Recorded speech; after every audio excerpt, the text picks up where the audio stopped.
ہاں، اس ڈرامے کی کہانی تو بہت ہی زیادہ کمپلیکیٹڈ ہو چکی ہے۔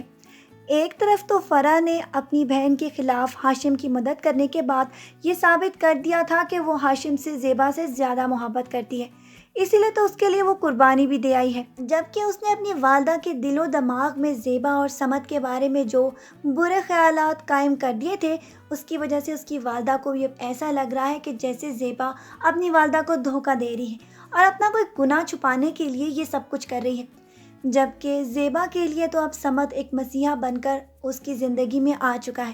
اور وہ اس کو سوشل میڈیا کے تھرو بھی انصاف دلانے کی کوشش کرنے والا ہے،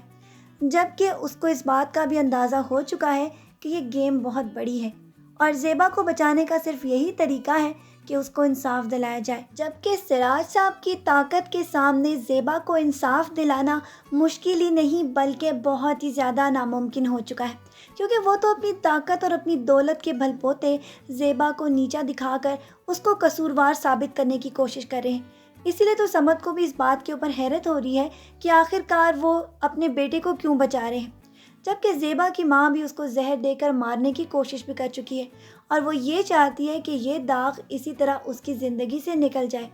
دوسری طرف ساحل کی والدہ کو بھی اب یہ معلوم ہو چکا ہے کہ شاید واقعی ساحل نے ہی وہ گناہ کیا ہے، اس لیے تو اس کا والد ہر ممکن کوشش کر رہا ہے کہ کسی طرح وہ زیبا کو قصوروار ٹھہرا کر اپنے بیٹے کو بچا لے، اور جو بھی پولیس کو اس نے رشوت دی تھی یہ ساری باتوں کے بارے میں اس کو بھی معلوم ہو چکا ہے۔ اور ابھی تک تو سمد کی والدہ کو بھی یہ یقین ہوتا جا رہا ہے کہ آخر کار یہ زیبا کی مدد کیوں کر رہا ہے، اور جو کوئی بھی اس کو کوئی بھی بات آ کر سناتا ہے تو وہ اس کو کنفرنٹ کیوں نہیں کرتا۔ اسی لیے تو ان کے دماغ میں بھی یہ بہت سارے خیالات قائم ہو چکے ہیں جن کو سمد کلیئر کرنے کی کوشش کر رہا ہے۔ وہ تو ان کو صرف یہ ثابت کرنے کی کوشش کر رہا ہے کہ وہ زیبا کی مدد کرنا چاہتا ہے، ورنہ جس طرح کے الزامات اس کی والدہ نے اس کے اوپر لگائے تھے اس کے بعد تو اس کے لیے زندگی بہت مشکل ہو چکی ہے۔